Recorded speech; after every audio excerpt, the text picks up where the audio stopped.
You know, there have been rumors for, I don't know, a month, 6 weeks, maybe even more. I mean, really serious whispers about a resignation coming soon from the Supreme Court on the Supreme Court of the United States. But then yesterday, when we get the actual information, the actual news about Justice Kennedy retiring, it still hits like a ton of bricks, right? It was still really surprising to me. Tell me what you were thinking.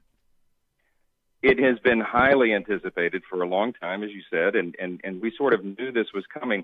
Justice Kennedy's been very coy about his intentions. He had hinted to some former law clerks many months ago that he might be thinking in this regard, so everyone was sort of waiting with bated breath. But when it actually happened, the reason it went off like a bomb is because it really is a seismic moment for the country, for the nation, because we have an opportunity here with President Trump in office to put a true constitutional conservative in that slot, and that would change the direction of the court. It was a campaign promise.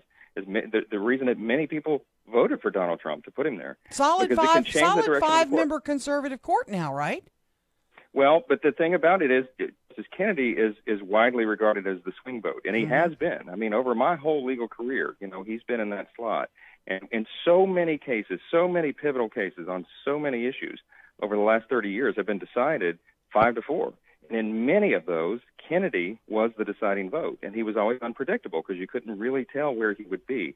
And so having someone who's more reliable, a truly committed constitutional conservative, a strict constructionist, as we like to say, an originalist, will be a major shift and an important change for the country. Everybody's saying that, in fact, maybe even the president has implied that his next justice nominee will come from his list of, I think it was 23 conservative names that he had released around Gorsuch time. Is that still the feeling in Washington? That is the feeling. We've been talking about it here as recently as within the last hour on the Hill. I love this list. There's 25 names on it currently, Robert, and there's some all-stars. I mean, true, committed conservatives. The remarkable thing about the list is many of them are relatively young in terms of federal judges. The president said at a rally yesterday that he'd like to appoint someone who could serve for 40 years or so. Well, pardon me, Mike. Not only are they conservatives, they some really serious legal chops, right?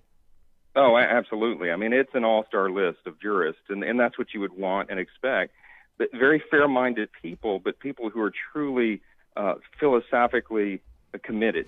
They believe that the Constitution means what it says what it means. It needs to be interpreted literally and strictly, and that's what we've been missing with a justice like Kennedy. I mean, he would vacillate on that issue, and that's the most important issue. It's the key, and it's what the Constitution anticipates, what the founders anticipated that a federal judge would do and would be. We've got to get back to that. This list would offer that to the country. I said to a couple of folks yesterday, as dirty politically as the USA is right now, I said with this nominee, because bluntly speaking, the Dems don't have the numbers to stop it.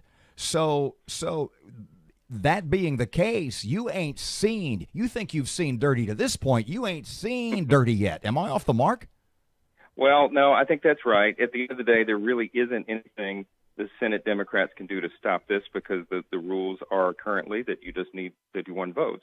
So we have the sufficient number of votes, assuming everyone stays healthy and, that it goes as anticipated. We will have a committed conservative justice on the court. I think that this could all be wrapped up by the time of the election, or at least by Thanksgiving, is what we're sort of sensing right now. I think the president's going to make his decision fairly quickly. This list of 25 will be narrowed down to 3 or 4, and then he'll sit down and spend time with each of them individually and make a choice. And there'll be a lot of prayer that goes into that. And look, it will tee up, Robert, over the next several weeks, months, some very important philosophical debates in the country about the Constitution, how to interpret it, and all these issues that come with that. You're one of your colleagues, obviously, Senator John Kennedy sits on the Senate Judiciary Committee.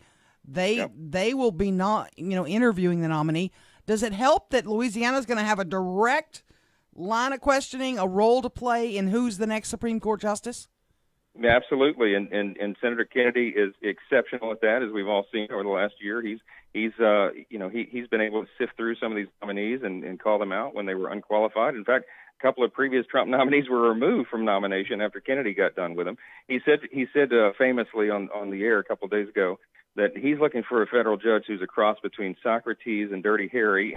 I think that's a pretty good description. At least he did it in that order. At least in that order, yeah. But I know what he means by that. He and I have talked about this at great length. Many times we worked together on some of these other previous nominations for the appellate courts. He believes, as I do, that we've got to have someone who will be faithful to the Constitution and to the original intent. And if we get that, guys, it truly will be the longest lasting legacy of this president. It's conceivable. I mean, just think of this. It's conceivable that President Trump could get not just two. Of course, we already have Justice Gorsuch. Mm-hmm. We get this next one. It's conceivable he could get 4, maybe 5 nominations to the Supreme Court if he serves the remainder of this term and another, or even in the next 4 years. I mean, you've got Justice Ginsburg that's 84. She's in very frail health. Mm-hmm. Justice Breyer's 82. The composition of the court is definitely going to change more over the next few years, and this is a very exciting time for the country and those who believe in these ideals. What ruling would you like to see this next court tackle first? What should be at the top of their list? Well, look, there's so many issues on the cultural front, things that really dramatically affect the lives of all Americans. I mean, you've seen that in just over the last several days. I mean, just this week we had the court decided 5-4 to uphold the travel ban on the dangerous countries of the president's executive order. They struck down the public sector union mandates.